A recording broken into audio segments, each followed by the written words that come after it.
Exit poll आ रहे हैं ना, तब से एक भी एग्जिट पोल सही नहीं आया है। हाँ। इसलिए एग्जिट पोल की बातों में तो मैं कोई भरोसा 500 रुपए में भरोसा नहीं। मार्केट की घूम फिर के कौन मतलब वो अच्छा। मेहनत करेगा। तो बैठे बैठे 50 आदमियों का नाम लिख देते हैं कि भाई ये हमने इन 50 आदमियों को पूछा था, किसी को फोन से पूछ लेते हैं, किसी को तो एग्जिट पोल इसलिए सही नहीं तो लग होते। रहा है कि मैंने काफ़ी समय पहले ही ये अपना व्यू देना शुरू कर दिया था कि बीजेपी इस समय 41-42 सीटें लेके जाएंगी और 25 सीटें या 26 सीटें आम आदमी पार्टी की रहेंगी। बाकी 3 से 5 सीटें जो है वो कांग्रेस और अदर्स में बढ़ेंगी। देखिए, दिल्ली ने अरविंद केजरीवाल नाम के अंधकार का अंत कर दिया है। नमस्कार दर्शकों, आप सभी का स्वागत। आपके साथ मैं हूं सवेरा छाबड़ा। दिल्ली विधानसभा चुनाव हो गए, वोटिंग हो गया, मतदान हो गया। अब सब तीनों पार्टियों की किस्मत डब्बों में कैद है। 8 तारीख को नतीजे आएंगे।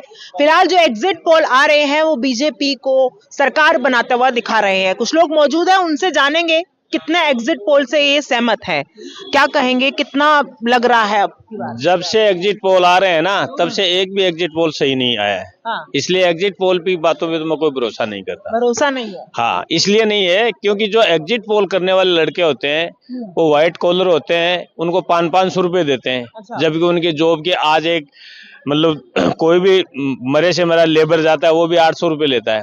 अब उनको 500 रुपए में मार्केट की घूम फिर के कौन मतलब वो अच्छा। मेहनत करेगा। तो बैठे बैठे 50 आदमियों का नाम लिख देते हैं कि भाई ये हमने इन 50 आदमियों को पूछा था, किसी को फोन से पूछ लेते हैं, किसी को तो एग्जिट पोल इसलिए सही नहीं होते। हाँ, मैंने एक एग्जिट पोल आज तक देखा जो 2014 में चाणक्य टुडे ने किया था।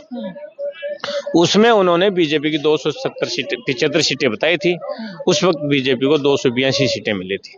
वो एक एग्जिट पोल उनका सही देखा था। बाकी आज तक मैंने किसी भी का टीवी चैनल का या अखबार का कोई एग्जिट पोल एक्यूरेट नहीं है मेरी नजर में। इसलिए मेरा मानना यह है कि जो डब्बों में कैद हो गई तो उसका फैसला 8 तारीख को 12-1 बजे तक ही आ पाएगा। इससे पहले प्रेडिक्शन करना है।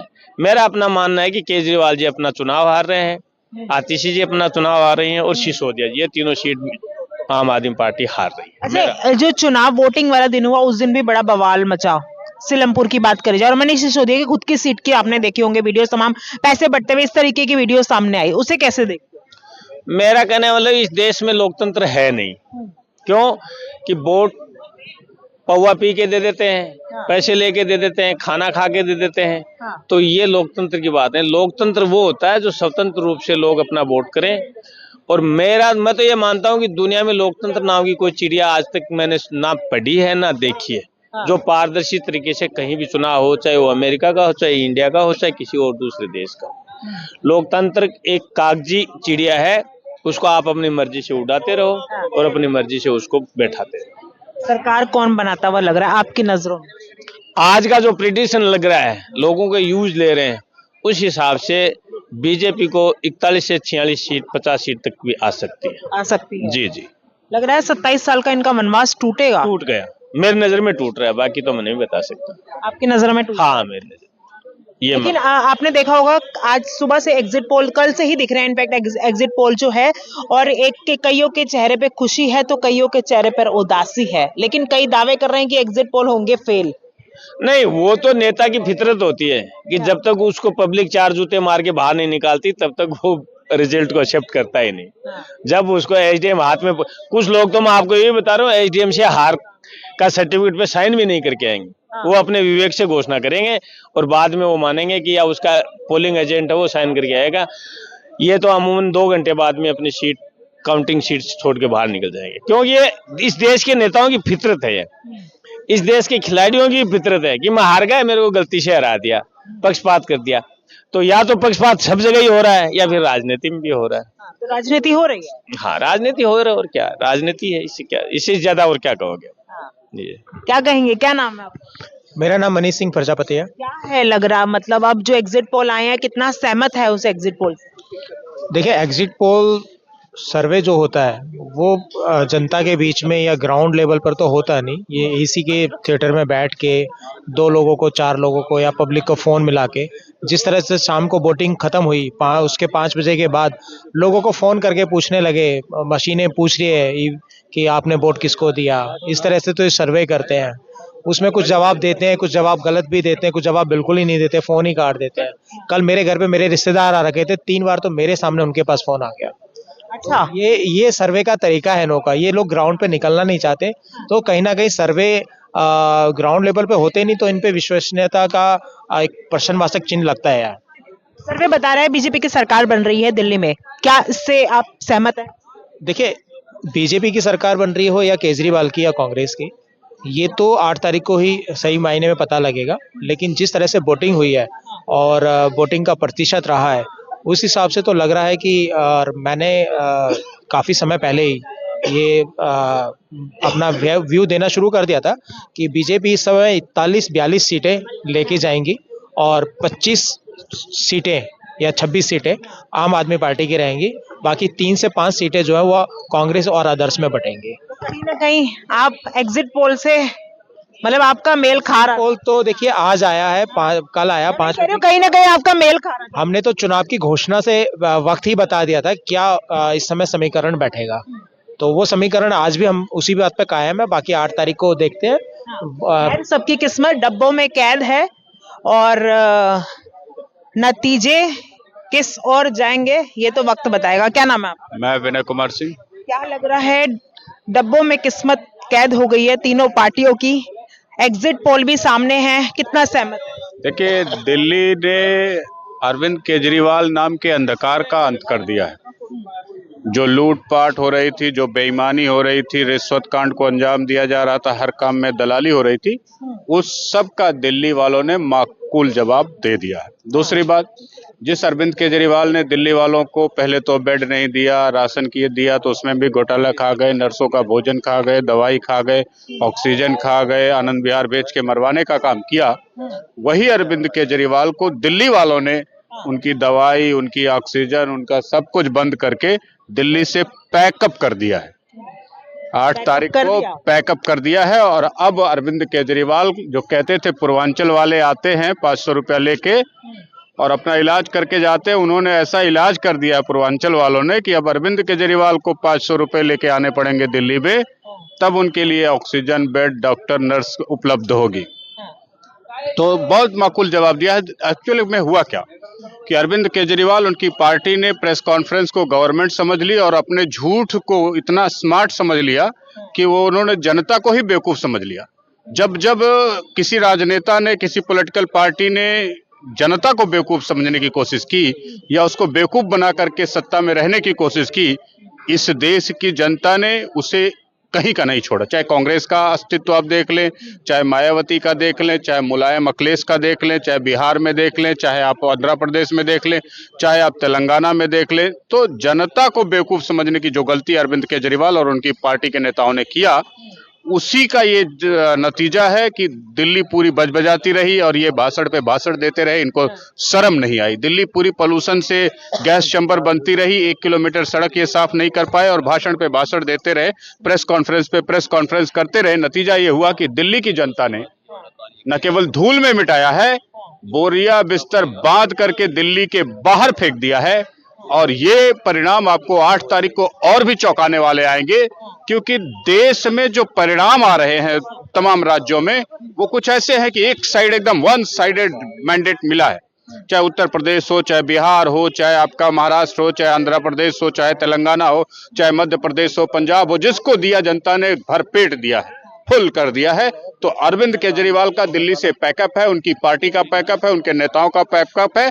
और दिल्ली वालों को प्रेस कॉन्फ्रेंस, गवर्नमेंट, झूठ, फरेब, बेईमानी, दलाली से भी मुक्ति मिलेगी। साथ में दिल्ली वालों के लिए मैं कहूंगा, आपके लिए यमुना के तट पर एक दुनिया का सबसे शक्तिशाली सांस्कृतिक आर्थिक यमुना कॉरिडोर बनकर के तैयार होगा, जो भारत के लोगों के लिए गर्व की बात होगी। साथ ही यमुना साफ होगी, आपको स्वच्छ हवा, स्वच्छ पानी मिले, इसके लिए युद्ध स्तर पर काम करते हुए भारतीय जनता पार्टी आपके लिए सुनहरे भविष्य का निर्माण करने के लिए ना सोने का उसके पास समय है, ना रोने का समय है, ना बहाने बनाने का समय है, ना प्रेस कॉन्फ्रेंस का समय है। सिर्फ काम और काम करके दिल्ली के भाग्य और भविष्य को बदलने का जो दायित्व आपने भारतीय जनता पार्टी को सौंपा है, 8 तारीख का जिसका परिणाम घोषित होगा, उसके लिए मैं आपको धन्यवाद भी करता हूं और भारतीय जनता पार्टी की तरफ से आपको आश्वासन भी देता हूं कि हमारे पास आपके दिए गए आशीर्वाद के बाद ना सोने का, ना ब्लेम करने का, ना क्लेम करने का, ना रोने का कोई कारण है। सिर्फ काम और परिवर्तन लेकर के भारत के भविष्य को, बच्चों के भविष्य को, इस राजधानी के भविष्य को बदल करके, आज भले ही नोएडा, गुड़गांव, फरीदाबाद हमसे अच्छे दिख रहे हो, लेकिन उनसे अच्छी दिल्ली बना करके आपको सौंपना है, आपके बच्चों को सौंपना है, दिल्ली वासियों को सौंपना है। और इसमें लेकिन परंतु कुछ भी नहीं हमारे पास है। पहले भी कई एग्जिट पोल फेल हुए हैं। मैंने कहा ना, एग्जिट पोल फेल हुए हैं, लेकिन पार्टी, जिस भी पार्टी को जनता ने मैंडेट दिया है, भरपूर दिया है। एग्जिट पोल अगर 50 बता रहे तो उससे 80 दिया है। अरविंद केजरीवाल की 28 सीटें आई थी, 67 दिया, 62 दिया। उत्तर प्रदेश में भी ऐसा ही हुआ, तेलंगाना में आपने देखा, आंध्र प्रदेश में देखा, जनता ने जिसको दिया है छप्पर फाड़ के अब देती है। अब ऐसा नहीं है कि डुलमुल रवैया हो, 36-35 का रेशियो कहीं आपको देखने को नहीं मिलता। इसलिए मैं गारंटी के साथ कहता हूं, जनता का विचार और जो उनके बीच 10-10, 15-15 किलोमीटर चल के मैंने मीटिंगें की और पता लगा कि इतना विरोध है जनता में कि वो अरविंद केजरीवाल, उनकी पार्टी का पैकअप किए बगैर मानने वाली नहीं है। मैं कहूं ना कहूं, मेरा कैंडिडेट पहुंचे ना पहुंचे, जनता ने मूड पहले ही बना लिया था कि अरविंद केजरीवाल को अब सत्ता में नहीं देखना है। नहीं देखना। कई से सवाल है। आप सोचिए, पोल्यूशन, बदबू, जिस बच्चों के, मेरे खुद परिवार के बच्चे बीमार हुए, पड़ोसी के बीमार हुए, गली में बीमार हुए, एक माँ जो परिवार को संभाल के रखती है, उस माँ बहन को बेवकूफ समझने का काम, बेवकूफ बनाने का काम अरविंद केजरीवाल और उनकी पार्टी कर रही थी। क्या उससे की मार से बच जाएंगे? जिसकी मार से हम ना बच सके, पतिदेव ना बच सके, पुरुष ना बच सके पढ़े लिखे, उसको बेवकूफ बनाने का काम अरविंद केजरीवाल कर रहे थे लॉलीपॉप दे करके। उसी महिलाओं ने अरविंद केजरीवाल की लुटिया डुबा दी। अब अरविंद केजरीवाल ना मुंह दिखाने लायक बचेंगे 8 तारीख के बाद, ना उनके पास प्रेस कॉन्फ्रेंस की पावर रह जाएगी, ना झूठ बोलने की रहेगी, ना दलाली खाने की पावर रहेगी तो सिर्फ अदालतों में हाजिरी लगा करके तिहाड़ जाने के दिन गिनने की। इससे महिलाओं ने बढ़ चढ़कर केजरीवाल को वोट डाला। महिलाओं ने कहीं अरविंद केजरीवाल को वोट नहीं दिया है। महिलाओं ने फ्री के चक्कर में वोट नहीं दिया था, सुंदर भविष्य के चक्कर में दिया था। जब उनके बच्चों, उनके पतियों, उनके परिवार के लोग बीमार पड़ने लगे, खांसी और कई लोग मर भी गए, तब महिलाओं ने यह संकल्प किया कि अब हमें ऐसी सरकार, ऐसी नीति, ऐसी पॉलिसी, ऐसा लुच्चा टुच्चा, झूठ बोलने वाला, हर बात में दलाली खाने वाला, हर काम में दलाली खाने वाला नेता, पार्टी, पॉलिटिक्स नहीं चाहिए। हमें चाहिए तो भविष्य चाहिए, बच्चों का भविष्य चाहिए, पति का भविष्य चाहिए, परिवार का भविष्य चाहिए। हमारा खुद महिलाएं भी बीमार रही तो वो कैसे, सोचिए, अब 2 रुपए 66 पैसे दिल्ली में पानी की कीमत थी। सब कुछ टैक्स लगा करके 5 रुपए बनता था, महीने में 100 रुपए का पानी देते थे, वो भी नाले का पानी दिया। जहां गए डॉक्टर के पास, यहाँ वहां तुरंत अल्ट्रासाउंड लिख देता था। 400-800 रुपए का अल्ट्रासाउंड करा के महिलाएं त्रस्त हो गई, परिवार महीनों तक बीमार रहा। तो महिलाओं ने ही बदलाव की नींव रखी, पुरुषों ने तो कम रखी, महिलाओं ने जबरदस्त तरीके से बदलाव की नींव रखी। और मैं खुद गलियों में जाकर के महिलाओं से मिला, बजबजाती हुई गलियां, अरे भैया पानी इतना गंदा आता है, पूछो मत, हम नहीं देंगे केजरीवाल को। तो अल्टीमेटली बीजेपी के ऊपर आरोप लगाने के लिए महिलाओं के पास भी कुछ नहीं था, पुरुषों के पास भी कुछ नहीं था, कॉलोनियों में भी कुछ नहीं था, बस्तियों में भी कुछ नहीं था, सोसाइटियों में भी कुछ नहीं था। जो भी आरोप थे वो अरविंद केजरीवाल की पार्टी पर था, क्योंकि एमसीडी में भी केजरीवाल था और दिल्ली में भी केजरीवाल था। तो इस बात को देश की जनता ने, राजधानी की जनता ने बखूबी समझा। और मैं समझता हूं, नेस्त तो नाबूद करके जो पैकअप किया अरविंद केजरीवाल का, खुद दिल्ली की सीट पर अरविंद केजरीवाल को नींद नहीं आ रही होगी कि हारेंगे कि जीतेंगे, कितने वोटों से हारेंगे। ऐसी दिल्ली को शीला दीक्षित ने समझा कि बेवकूफ बना लेंगे, उसको भी दिल्ली वालों ने ठीक किया। उत्तर प्रदेश में मायावती ने समझा कि हम पैसे की देवी बने रहेंगे और जनता को बेवकूफ बनाते रहेंगे। वहां की गरीब जनता ने भी मायावती को ठुकरा दिया, अखिलेश को ठुकरा दिया। जगन मोहन रेड्डी जो आंध्र प्रदेश में थे, उनको भी जनता ने धूल में मिला दिया। तेलंगाना में राव साहब थे, उनको भी धूल में मिलाया। तो इस देश की जनता को बेवकूफ समझने का कोई भी काम जिस पार्टी ने किया, उसका पत्ता, उसके जीवन को, उसकी राजनीति को तहस नहस करने का काम। वीडियोस आपने देखी, वोटिंग वाले दिन की वीडियोस देखी? देखिए, क्या प्रतिक्रिया है मनीष सिसोदिया की सीट पर जो ड्रामा हंगामा हुआ है, उसको कैसे देखते हो? पैसे बंटने की वीडियोस को आप कैसे देख रहे हो? मनीष सिसोदिया की पार्टी, मनीष सिसोदिया खुद ड्रामेबाज पार्टी से आते हैं। उनका हर काम ड्रामे से ही शुरू होता है और ड्रामे पर ही अंत होता है। लेकिन आरोप बीजेपी पे लगा ना पैसे बांटने का। अब वो दिल्ली की सत्ता में बैठ के भी तो वो पैसे ही बांट रहे हैं। फ्री का ये, फ्री का वो, फ्री का ये। जो सत्ता में बैठ करके फ्री का बांट रहा हो, मैं चुनाव लड़ूंगा तो मैं नहीं बांटूंगा क्या? लेकिन आचार संहिता का उल्लंघन तो हुआ। सुनिए, दिल्ली के मुख्यमंत्री कहे कि हम फ्री महिलाओं को 2100 रुपया देंगे। दिल्ली के शिक्षा मंत्री कहे और मैं निर्दलीय चुनाव लड़ रहा हूं, तो मैं क्या करूंगा बताओ? मैं क्या फ्री दूंगा? तो आप निर्दलीय चुनाव लड़के पैसे मैं फ्री क्या बांटूंगा? मैं क्यों नहीं बांटूंगा? मैं भी बांटूंगा। नहीं, निर्दलीय सवाल मेरे, निर्दलीय चुनाव। सत्ता में बैठे सत्ताधीश फ्री के लॉलीपॉप बांटेंगे तो मैं क्यों नहीं बांटूंगा? कोई एक XYZ जो आएगा वो क्या नहीं कर सकता? उसको भी वो अधिकार प्राप्त हो जाते, सबको प्राप्त हो जाते, जगत को प्राप्त हो जाते हैं। इसलिए जो सत्ता में बैठे सत्ताधीश हैं, पहले उन्हें अपने आचरण, अपनी नीतियों पर गौर फरमाने की जरूरत है, तब वो दूसरों पर कहें कि क्या कर रहे हो, क्या नहीं कर रहे हो। जब खुद ही लॉलीपॉप भैया बांट रहे हैं, रेवड़िया बांट रहा हूं मैं, जब सिटिंग मुख्यमंत्री कहे कि मैं रेवड़िया बांट रहा हूं, तो वो दूसरों को रेवड़ी बांटने से अपनी क्षमता में, जिसके पास जो रेवड़ी है बांटेगा। सरकार के पास है करोड़ों की रेवड़ी, जिसके पास 1000 रुपए है, 10,000 है, 50,000, 1 लाख, वो 1 लाख पर बांटेगा। इसमें मनीष सिसोदिया को पहले अपने अंदर झांक के देख लेना चाहिए। चुल्लू भर पानी में कहीं नाक रगड़ के मर जाना चाहिए। उसके बाद अगर मरने के बाद कोई रेवड़ी बांट रहा हो, अपनी जेब से बांट रहा है ना, वो तुमसे मांग के तो बांट नहीं रहा, तो बुराई क्या है भाई? बुराई नहीं कह रहे, लेकिन बुराई नहीं कही। सिटिंग गवर्नमेंट को ये राइट मिला हुआ है कि वो फ्री की रेवड़ी बांटे और कोई नहीं बांटे दूसरा। मैं ही बांटूंगा जो सही है, बाकी सब गलत। चुनाव वाले दिन पैसे बांटना सही है? चुनाव वाले दिन बांटे या चुनाव के 1 साल पहले बांटे, जब मर्जी जिसकी बांटे भाई। जब सत्ता में सत्ताधीश जो है उसको शर्म नहीं बची है, तो जो चुनाव लड़ रहा है उसको किस लिए क्या सोचना है? क्या मर्यादा बची है? क्या मर्यादा बची? आखिरी सवाल, क्या बनेगी दिल्ली में, किसकी सरकार? 8 तारीख का आप इंतजार करिए। जनता ने वोट दिया है, जम के वोट दिया है, बेफिक्र होके वोट दिया, सब तरफ बम्पर वोटिंग हुई है, तो निश्चित तौर पे जनता का मैंडेट है। थोड़ा इंतजार कर लीजिए। मैं बोलूं गलत हो जाए तो ये भी ठीक नहीं है ना। मैंने कहा आपको पहले ही कि जिसको भी मिलेगी बम्पर सीटें मिलेंगी, बम्पर वोट मिलेगा, क्योंकि अब ये बम्पर का जमाना है। जिस सरकार में, जिस स्टेट में बनी सरकार, पूरा फुल छप्पड़ फाड़ के वोटिंग जिसको भी मिलेगी, छप्पड़ फाड़ के मिलेगा, इनकी राय है।